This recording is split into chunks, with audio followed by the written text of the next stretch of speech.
예수님을 만난 사람들 두 번째 시간입니다. 마가에 대해서 함께 말씀을 좀 나누려고 하는데 처음보다 나중이 좋았던 사람 마가에 대해서 함께 은혜를 나누면서 우리도 주님 만난 사람으로 어떻게 살아야 될까 오늘 말씀을 중심으로 함께 은혜를 좀 나누려고 합니다. 신앙생활 잘 하려면 어떻게 하면 되느냐? 인격적으로 주님 만나고 주님이 내 안에서 늘 함께 하신다라고 하는 것을 인식하고 염두에 두고 살면 신앙생활 잘할 수밖에 없습니다. 왜냐하면 내 안에 계신 주님이 나를 움직여 가시기 때문에 그렇습니다. 그 인생에 있어서 내가 주님을 얼마나 깊이 만나느냐가 참 중요하죠. 만남의 축복이라고 하는 것이 있습니다. 물론 인생에 있어서 반려자, 배우자를 잘 만나는 것도 중요한데 이제 와서 배우자 잘 만나라고 제가 할 수는 없잖아요. 이미 다 만나셨는데. 그러니 잘 주님 만나고 살아야 돼요. 만남은 축복이라고 그러죠. 만남은 축복이라고 이야기해서 부자가 되고자 하는 사람은 부자를 잘 따라. 여기 요즘에 서점에 가니까 주식에 대한 이야기들도 많지만 부자가 되는 법에 대한 이야기들도 있고, 정말 요즘에는 열심히 땀 흘리고 이런 것보다도 정말 살아가는 방법들 잘 찾아서 부자가 되는 것도 중요한 것 같아요. 큰 인물이 되려면 예전에는 큰 인물 밑에 있어야 큰 인물이 난다라고 하는 이야기도 했습니다.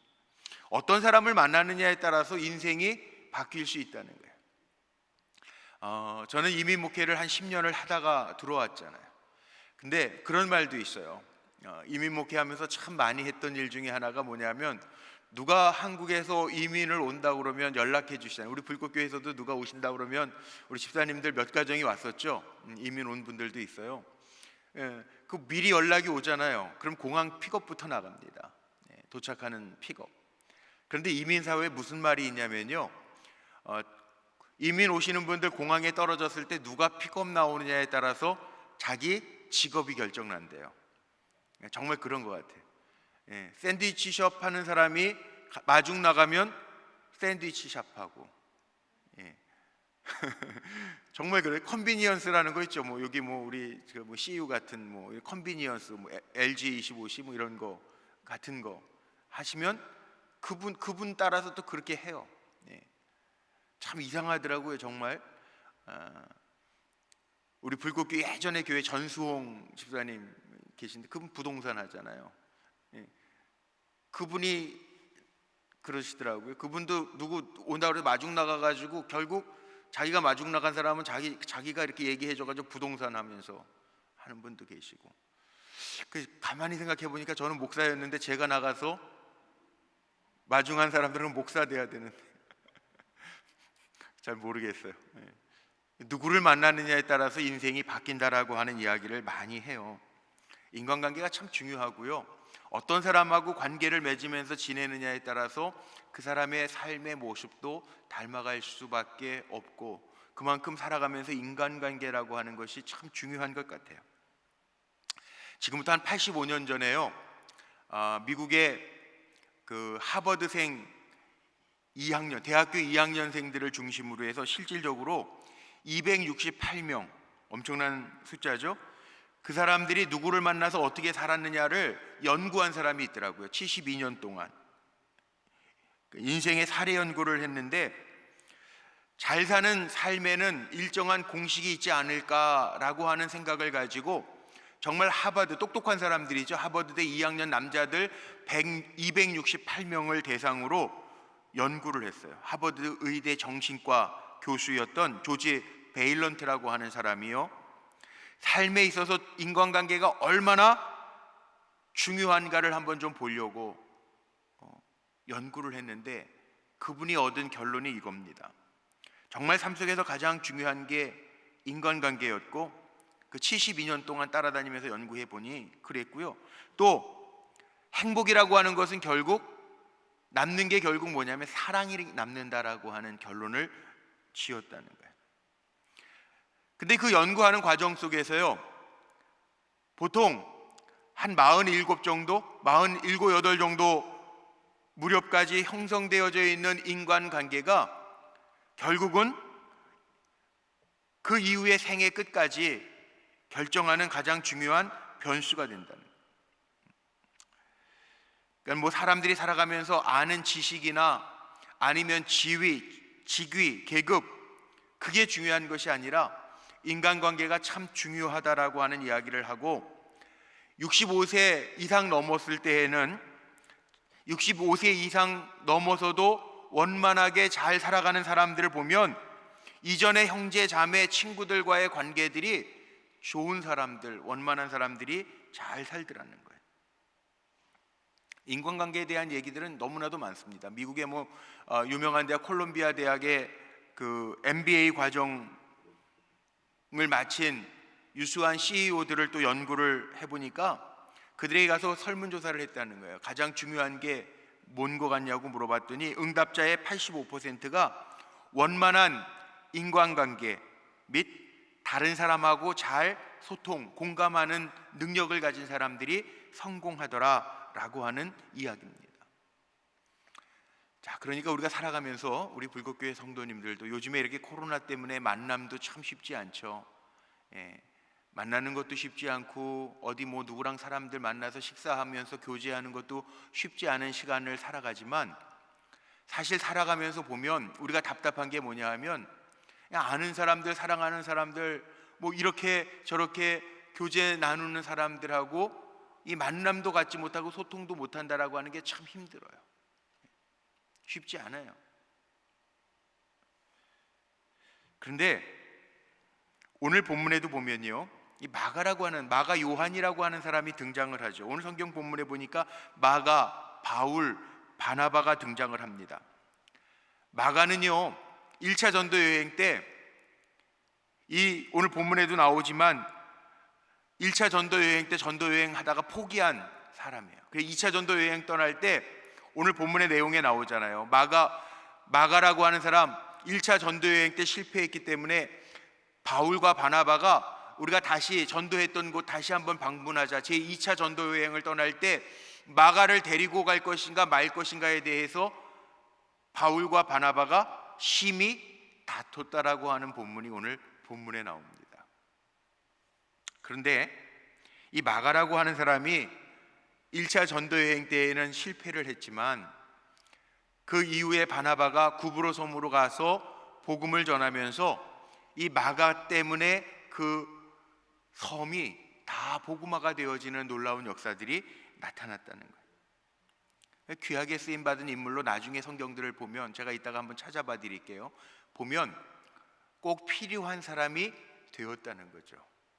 자, 그럼 우리는요, 예수 만난 우리들은 지금 어떤 사람인가 한번 보세요. 예수 만나기 이전과 이후, 아니 지금 예수가 내 안에 계셔서 역사하시고 주님과 동행한다고 그러면서도 여전히 우리 안에는 예전보다는 낫겠지만 아직도 진행형 중에 있는, 공사 중에 있는 사람들도 많잖아요. 제가 몇 주 전에 지난주 설교할 때 예화로 박종호 장로님 얘기 주일날 했던 거 기억나시죠? 간암 때문에 딸의 그 둘째 딸의 간을 이식받아가지고 지금 다시 사역을 하고 계신데, 그래서 그 박종호 장로님 예화 때문에 제가 예전에 그 받았던 간증집이 있어요. 박종호 장로님, 그 찬양 사역자 박종호 장로님이 나는 박종호입니다라는 간증집을 썼는데, 우리 불국교회 언제 오셨냐면 2014년 4월 달에 저희 교회 와서 찬양 그 콘서트를 하셨더라고요. 중성전에서. 근데 박종호 장로님을 저도 그때 처음 만났어요. 왜냐하면 예전에 그 만날교회 제가 중등부 전도사였을 때, 그때 1980년대 후반에요. 올림픽하고 그럴 때 그때 찬양 사역들이 막 활발했거든요. 근데 그때 그 거밍바오라는 그 대만 목사님인데, 이게 기적을 자꾸 일으키는, 그렇게 몸 고쳐주고 막 그러는 그 치유 은사자 거밍바오, 제가 기억나는 게 거밍바오라는 그 중국 대만 목사님이 오셔서 집회를 할 때 그 찬양 사역자들이 왔는데, 그때 박종호, 그때는 젊은 분이었죠. 저보다 4년 선배인데 차를 잘못 세워놔가지고 차를 빨리 이렇게 좀 옮겨달라고 그러는데 찬양 사역으로 올라가가지고 제가 이제 전도사 때니까 그거 교회 마당에 세웠던 차를 좀 빼느라고. 근데 그때 하얀색 프라이드인데 130kg였거든요. 130kg. 그러니까 저도 적은 등치가 아니었는데 그 차를 옮기려고 프라이드를 탔더니 그 운전석하고 이 뒷좌석하고 붙어 있어요. 미루고 타야 되니까. 제가 기억나냐고. 그리고 제가 그랬고, 그리고 나서 이제 참 오랜 시간이 지났잖아요. 그리고 만난 거예요. 2014년도 4월 달에 우리 교회 왔더라고요. 제 방에서 만나서 얘기 나누다가 알고 보니까 또 숭실 선배였어요. 4년. 고등학교는 선화예고를 나왔는데 중학교를 숭실 나오셨더라고요. 그 박 장로님이. 그래서 책 간증집에다가 제가 그때 지지난주에 이렇게 뭐 간증 준비, 그 설교 준비하다가 펴보니까 거기에다가 숭실 교과를 써놨더라고요. 신기하다, 우리 학교 생계년호는 숭실. 제가 숭실 나왔다 그러니까 장로고 저는 목사인데 꿇어 그러더라고요. 후배라고. 농담 삼아. 근데 또 재밌는 거는, 그리고 얘기 막 나누고 교제 나누고 이제 그 중성전에 찬양 인도하려고 내려왔는데, 그때 우리 교회 등록하신 집사님 계시죠. 처음 박종호 장로님 우리 교회 와서 그 찬양 콘서트 한다고 우리 교회 왔다가 등록하신 그 집사님 계세요. 박은미 집사님이라고. 예. 그때 세 자매가 왔는데 박은미 집사님, 박은나 집사님, 그 다음에 다른 교회 다니시는 분이었는데 박은실 성도라는 분이 오셨어요. 근데 그 장로님, 그 제가 이제 담임 목사니까 박종호 장로님 데리고 이 중성전에 이제 그 공연 장소, 찬양 집회하는 장소에 이렇게 내려왔는데, 중성전 앞에서, 그때는 저도 우리 교회는 아니었으니까, 그때 등록한 거지 우리 교회는 아니었으니까 둘이 내려왔는데, 그 박종호 장로님한테 그 세 분이 오셔가지고, 여자 세 분이 쭉 오더니 종호야 그러는 거예요. 근데 이 박종호 장로님이 생각이 잘 안 나니까 되게 당황을 하더라고요. 어떤 여자가, 젊은 여자가 종호야 그러니까 얼마나 놀랬겠어요. 그러니까 제일 먼저 한 말이 뭐냐 하면, 저를 아십니까? 그러니까 안다고 그랬어요.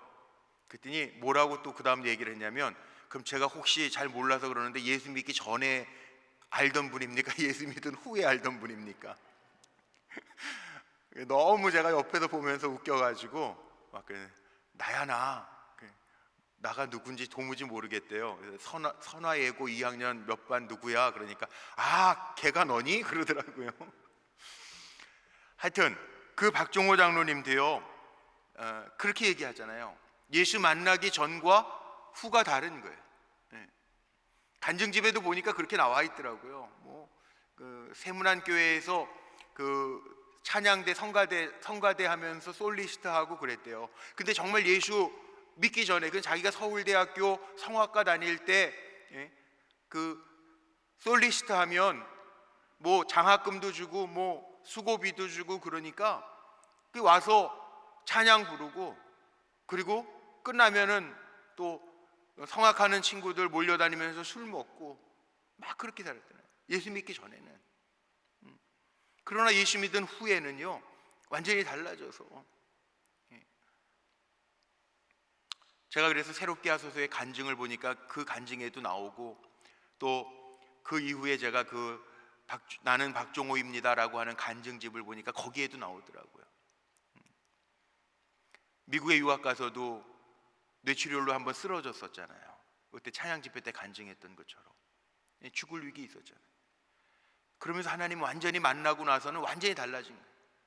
어려운 선교사들을 돕기 위해서 미국에 있는 동안에도 자기 초청해주면 비행기 타고 그 지역의 교회들 가가지고 찬양하면서 사역하고, 또 그렇게 그 CD라고 그러죠. 그 음악 음반들 팔아서 얻은 수익금 가지고 다 선교사들 도와주면서 지내가지고, 정작 자기가 간암 때문에 수술할 때 비용은 찬양 사역자들이 박종호 장로 수술비도 없고 그렇게 산 거, 털털하게 그렇게 산 거 아니까 수술비이냐 없대는 거예요.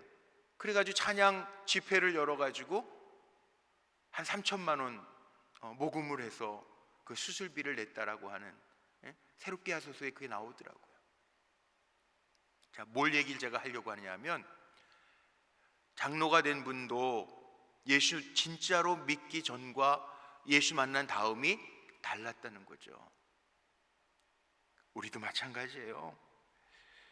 우리는 예수님 만나고 나서요, 내 신앙생활 할 때 지금도 계속 점점 어제보다 나은 조금씩 계속 더 나아지고 있는 삶을 내가 살고 있는가, 변화되고 있는가, 이거 정말 중요한 거예요. 바울과 바나바가 제2차 전도 여행을 가려고 할 때 바울과 바나바가 심히 다퉜다라고 하는 얘기가 오늘 보면 39절에 나오죠. 37절로부터 38절 말씀에 보니까 거기 뭐라고 나옵니까? 바나바는 마가라 하는 요한도 데리고 가고자 하나, 그렇게 나오잖아요. 그런데 바울은 밤빌리아라고 하는 곳에서 자기들을 떠나 1차 전도 여행 때 함께 가지 아니했던 자를 또 데리고 가는 것은 마땅하지 아니하다, 그리고 반대해요. 마가가 1차 전도 여행 때 중간에 중도 포기했다라고 하는 이야기예요. 마가라고 하는 이름, 마가 요한, 그래요. 마가라고 하는 이름은 이게 로마식 이름입니다. 마가, 빛을 비추다라고 하는 뜻을 가지고 있고요. 마가 요한 이름인데, 마가 요한이라고 하는 이름은 유대식 표현입니다. 하나님은 은혜로우시다. 이름 뜻, 아마 부모가 마가는 정말 빛을 비추면서 하나님의 은혜를 드러내는 사람이 되기를 원하는 마음으로 이름도 이렇게 지었을 거예요. 그런데 1차 전도 여행 때 마가가 어떻게 했다고요? 실패한 거죠. 중도 포기, 실패한 거죠. 실패. 밤빌리아에서 중도 하차했다는 거예요. 근데 성경에는 왜 중도 하차했는지를 구체적으로 설명하지는 않습니다. 근데 학자들이 추측은 해요. 왜? 너무 힘들어서. 이 밤빌리아에서 비시디아 안디옥까지 갈 때 1차 전도 여행 때 밤빌리아에서 안디옥으로 갈 때 그 길이 200km 남은 길이 너무 험한 산길이었기 때문에 포기했을 것이다. 왜? 마가는 엄청 부잣집의 아들이거든요. 성경에 보면 그런 얘기들이 나오죠. 사도행전 12장 12절 같은 데 보면 예루살렘의 마리아의 아들이었다, 뭐 그런 것도 나오고, 사도행전 또 2장에 보면 마가의 다락방 얘기가 나오는데, 마가의 다락방, 마가의 집이 얼마나 컸는지, 마가의 다락방에 몇 명이 모여서 120문도가 모였잖아요. 한번 생각해봐요. 다락방에 120명 모이면 안방에 몇 명 모이는 거예요? 아니면 그냥 옥상쯤 되면 모르겠는데, 어쨌든 레위 족속이었어요. 바나바의 조카였어요. 구브로 섬의 아마 부잣집의 아들이었던 것 같아요. 그래서 아마 마가 요한은 선교하면서 힘들어서 포기했을지도 몰라요. 그랬겠죠. 선교 지금도 힘들잖아요. 오늘도 우리 교육자 회의하면서 내년에 이제 아프리카 선교 가야 될 우리 송전도사님도 계시고, 그러니까 요즘에 아프리카만 뭐 백신 주사를 하는데 우리나라도 그 백신 주사 접종한 사람들이 뭐 2점 몇 %밖에 안 된다, 전체 인구에. 아프리카는 시작도 안 했대잖아요. 그 오늘 뭐 회의 마치고 뭐 잠깐 기도하고 얘기하고 그러다가 그런 얘기도 했는데, 그래도 사명이니까 간다고 준비한다고 그러고 뭐 이렇게 얘기들 하고 그러잖아요. 이 선교라는 게요, 쉽지 않아요. 잘 도착했다고 제가 연락은 받았는데, 우리 윤정한 선교사님도, 선교사님이 선교지 떠나 있으니까 마음이 불편하는 거예요. 비행기가 하나 뜨자마자 그거 타고 갔는데 그 이후로는 또 비행기가 없어요. 돌아서 저 독일로 해서 돌아 들어갔다는데, 격리 시설 가는 중에 와이파이가 되는 데가 있다고 잠깐 문자를 저에게 보내줬다고요. 다 잘 도착해서 이제 격리 시설로 이동합니다. 제가 축복해 줬어요. 글로 기도합니다. 힘들고 어려워도 주님이 함께 가십니다. 그리고 축복해 줬어요. 쉽지 않은 길이죠. 지금 선교사님들도 다 쉽지 않아요. 지난 주간에도 또 선교사님 한 분, 브라질에 계신 분 한 분이 또 돌아가셨어요. 선교지가 쉽지 않아요. 제가 또 충격받았던 거는 캐나다 토론토에서 목회할 때 고영길 목사라고, 저보다 나이가 좀 어려요. 근데 그 고영길 목사, 저희 인근 교회에 있던, 교단은 감리교회는 아니었는데 장로교단이었는데 저희 교회하고 가까이 있던 교회, 저보다 한 4살 정도 어린 후배인데 아주 열심히 하던 목회자예요. 근데 교회 권사님 한 분이 교회 오셨는데 아프다 그러니까 그분 모셔다 드린다 갔다 왔는데 코로나 걸려 지난 주간에 세상을 떠났어요. 어휴, 깜짝 놀랐어요. 쉽지 않아요. 주의 길을 잘 사명을 감당한다라고 하는 게 쉽지 않아요. 이 마가라고 하는 사람도 중간에 실패했어요. 포기했다고요. 어떤 이유인지는 잘 모르지만 어떤 사람은 고향에 대한 향수 때문일 것이다. 어떤 사람들은 마가는 부잣집 레위 족속 아들이었는데 그러니까 이 선교 현장이 쉽지 않아서 그만뒀을 거다. 뭐 여러 가지 이야기를 합니다. 어쨌든 그 이유가 성경에는 없으니까 추측만 할 뿐이죠. 그러나 어쨌든 포기했단 말이에요. 실패했단 말이에요. 실패했지만 이 마가가 어떤 사람이에요?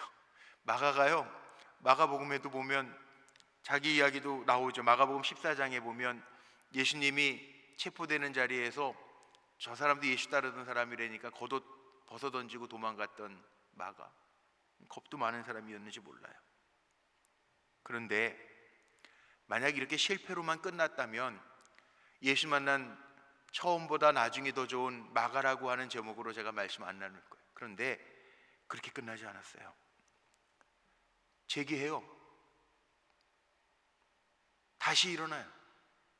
그래서 예수님의 행적을 기록하기도 하고요, 베드로의 영적인 아들이라고, 제가 이따 성경 찾아서 근거를 대드릴게요. 성경에 보면 이 마가를 베드로의 영적인 아들로, 또 사도 바울이 옥중에 갇혀 있을 때 마가를 내게로 데려와라, 마가랑 같이 전도 2차 여행은 안 가겠다고 그랬지만 나중에 마가가 주의 일을 한 것들을 보면서 믿을 만한 하나님의 종이라고 하는 걸 인정하고, 사도 바울이 옥중에 갇혀 있을 때에도 마가를 내게로 데려오게 하라 부탁하면서 편지를 쓴 것도 있어요. 그런데 성경을 읽으면서 제가 느낀 거, 사람들이요, 처음부터 성공하는 사람이 어디 있어요? 처음부터 다 된 사람이 어디 있어요? 믿음의 조상 아브라함도요 실패했다고요. 하나님의 마음에 합한 종이라고 인정받았던 다윗도 죄졌어요. 무너졌어요. 간음죄도 짓고 살인죄도 지었어요. 하나님이 민족의 지도자로 세우셨던 모세도요 살인죄도 지었어요. 세상의 눈으로 보면 실패했던 사람들이. 베드로도요 실패했죠. 제자들 중에 반장격이었잖아요. 수제자라고 우리가 표현하지만 베드로가 정말 수제자다운 행동을 보인 것도 간혹 있어요. 예수님 계실 때 뭐 제사장 말고의 귀를 잘라냈다든지, 아주 뭐 씩씩하게 주님 계실 때 뭔가 믿는 구석이 있어서 그랬는지, 주는 그리스도시요 살아계신 하나님의 아들입니다, 그것도 엄청나게 고백을 잘했는데 예수님 나중에 칭찬하지, 그건 네가 한 것이 아니, 혈과 육에서 난 생각이 아니라, 그 생각도 주장하시니까 아버지시다, 성령께서 너에게 주신 지혜다, 주님 말씀하시는데. 베드로도요 실패했었어요. 난 모르겠습니다 그리고 도망갔어요. 주님 제일 먼저 부인하고 도망갔던 이도 베드로예요. 그런데 실패로만 끝나면 안 되잖아요. 우리도 마찬가지 아닙니까? 우리가 예수 믿고 나서 어제보다 나은 오늘을 살고 오늘보다 나은 내일을 살아가야 될 터인데 우린 늘 예전과 같은 모습으로 머물러 있으면 아니 되잖아요. 실패는요 우리 예수 믿는 사람들에게는 끝이 아니에요. 오히려 실패는 우리가 다시 일어나야 되는 기회가 돼야 돼요. 잠언에 보니까 이런 말씀이 있더라고요. 잠언 24장 16절에 대저 의인은 7번 넘어질지라도 다시 일어나려니와 악인은 재앙으로 인하여 엎드려지느니라. 우리 의인들, 믿음의 사람들은요 7번 넘어져도 다시 일어나는 사람들. 혼자서 못 일어나겠거든 여러분 믿음의 동료들과 함께 일어나십시오. 이거 굉장히 중요합니다. 신앙생활할 때 하나님 우리에게 붙여주신 동역자들이 있잖아요. 같이 하는. 내 힘으로 기도하기가 어렵거든 기도 부탁하세요. 함께 기도하면 되잖아요. 그러면서 일어나는 거예요. 우리가 그리스도의 십자가의 보혈로 말미암아 다 형제 자매된 하나님의 가족 아닙니까? 기도 부탁할 거 있으면 기도 부탁하고 함께 서로를 세워주는 삶을 살아야죠. 살아가다 보면, 사명을 감당하면서 가다 보면 꼭 걸림돌이 되는 사람들도 있어요. 쉽지 않은 때를 우리가 지나잖아요. 그런데 우리는, 예수 믿는 우리는 사도 바울처럼 고백하는 사람들 아닙니까? 내게 능력 주시는 자 안에서 내가 모든 것을 할 수 있다라고 하는 고백을 가지고 살잖아요. 저는 우리 불꽃교회 성도님들이 인간관계, 제가 서두에 얘기한 것처럼 그것이 인생의 성공에 중요한 거라면 가장 먼저는 정말 주님과의 관계가 좋아야 될 뿐만 아니라, 저는 우리 불꽃교회 안에 우리 믿음의 동료들이 정말 서로를 잘 세워줄 수 있는, 힘들 때 기도 부탁할 수 있는, 함께 기도해 주면서 하나가 될 수 있는 공동체가 되기를 소망합니다. 마가가 처음보다 나중에 나은 사람이 될 수 있었던 이유가 여기에 있습니다. 바울은 아니라고 그렇지만 바나바, 물론 조카였기 때문일 수도 있겠지만 바나바는요, 바울을 세워준 것도 바나바예요. 바나바는 원래 성품이 좋고 사람 중심이었던 사람인 것 같아요. 그래서 마가를 데리고 구브로 섬에 가서 거기에서 복음적인 활동들을 해서 그 구브로 섬이 다 복음화를 이룹니다. 마가가 실패했지만 실패한 사람으로 끝나지 아니하도록 옆에서 마가를 도우면서 기도해 주면서 함께 세워갑니다. 중요한 거는요, 우리가 먼저 그런 사람이 돼야 돼요. 그리고 함께 일어나서 같이 가줄 수 있는 믿음의 동료들이 돼야 돼요. 바나바는 그렇게 사람을 세우잖아요. 그렇게 일들을 감당해 나가잖아요. 바울은 포기하지만 포기하지 아니하고 함께 가서 마가를 세워주잖아요. 성경에 보면 함께 세워가는 사람들의 이야기가 얼마나 많은지 몰라요. 다윗도 그랬거든요. 다윗도, 사울은 다윗을 죽이려고 하지만 다윗 곁에는 누가 있습니까? 다윗의 우정, 생명까지 같이 해줬던 요나단이 있죠. 요나단, 사울 왕의 아들 요나단이 있었어요. 모세가 혼자 모세의 역할을 다 할 수 있었을까요? 요즘 새벽에 민수기 읽고 있는데 모세 곁에는 누가 있습니까? 아론이 있잖아요. 형 아론을 붙여주시잖아요.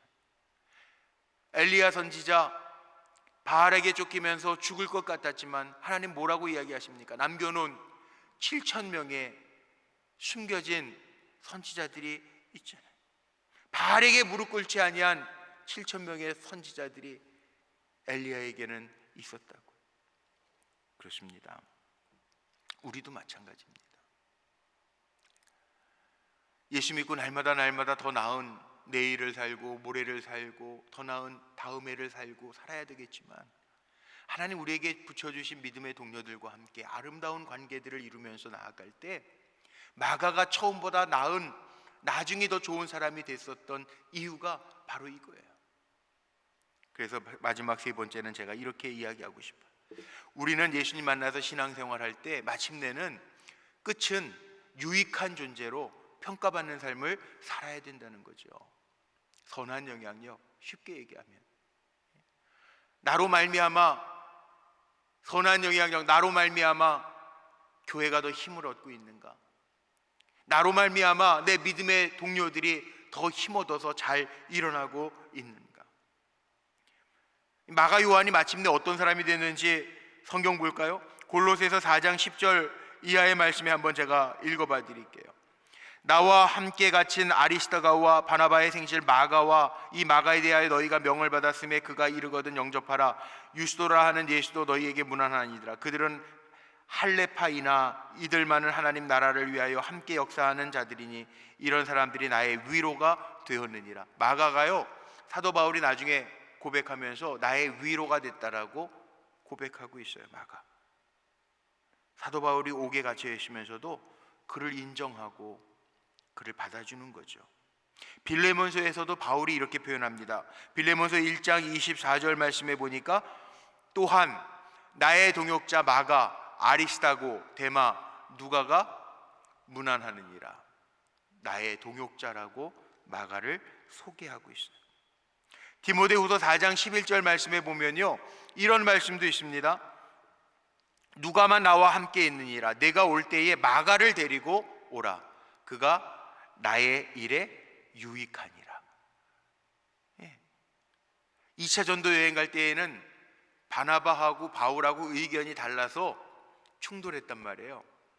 그런데 시간이 지나고 나서는요, 바울도 마가를 생각하면서 내게로 데려와라, 내게 유익함이 되느니라, 이렇게 이야기할 정도로 나의 동역자가 되었다라고 말할 정도로 마가는 신실한 믿음의 종이 되었다는. 베드로에게 있어서 마가도요, 베드로전서 5장 13절 말씀에 보니까 베드로가 마가를 뭐라고 이야기했냐면, 자기 아들처럼 내 아들 마가도 그러하느니라, 영적인 아들로 생각할 정도로 인정해줘요. 신뢰할 만한 사람이라는 거예요. 나중에 결국 마가는 예수님의 생애를 기록한 최초의 복음서 마가복음을 기록하기도 하죠. 마가는 예수님 승천하신 후에 자기 다락방을 열어서 기도하는 곳으로 사용해서 오순절 마가의 다락방, 오순절 사건을 체험하기도 하죠. 중요한 거. 이렇게 우리도요, 유익한 자가 돼야 돼요. 유익한 자. 나로 인해서 교회에 유익을 끼치고 다른 사람들의 유익을 끼치고 다른 사람에게 필요한 일꾼이 되어지는 거, 이게 중요해요. 예수님 만나는 시작도 중요합니다. 그런데 예수 믿고 나서 점점 시간이 지날수록 처음보다 나중이 좋은 사람, 처음에 좋고 나중이 나쁜 사람이 되는 게 아니라 처음보다 나중이 더 좋아지는 사람, 진국 같은 사람, 그런 사람이 바로 여러분이시기를 주님의 이름으로 축복합니다. 왜냐하면 우리 예수 만난 사람들이잖아요. 예수 만난 사람들이니까 변하면 안 돼요. 우리 예수 만난 사람들이니까 나로 인해서 더 주님 기뻐하시고 나로 인해서 많은 사람들이 예수 믿는 사람인 것을 보면서 선한 영향력을 받을 수 있는 자리에 저와 여러분이 세워져요. 그래서 정말 예수님 만나 신앙생활 할 때 마침내는 우리가 유익한 존재로 서로에게 좋은 영향력을 끼치는 일꾼들 되시기를 축복합니다. 마가와 같은 일꾼들 됐으면 좋겠어요. 삶의 환경은 다 다르기 때문에 이럴 수도 있고 저럴 수도 있어요. 그러나 주님 진짜 만나서 시간이 지날수록 하나님도 우리를 보시면서 기뻐하실 수 있도록, 하나님 기뻐하시면 되지 않아요? 하나님 기뻐하시는 종, 그럼 되지 않을까요? 우리는 노후 준비만 생각하는데 노후 준비로 끝날 거 아니잖아요. 우리 사후 준비해야 되잖아요. 하나님 앞에 칭찬받는 종이 되는 거 더 중요하잖아요. 그랬으면 좋겠어요. 어차피 한 번은 가요. 제가 고영길 목사님 얘기했는데 나 그렇게 갈지도 몰랐는데 열심히 사역하고 그렇게 했는데도 하나님 오라 하시면 가는 거예요. 뭐 우리가 생명의 주인이 아닌데 뭐 언제든 우리는 갈 준비돼 있어야 되잖아요.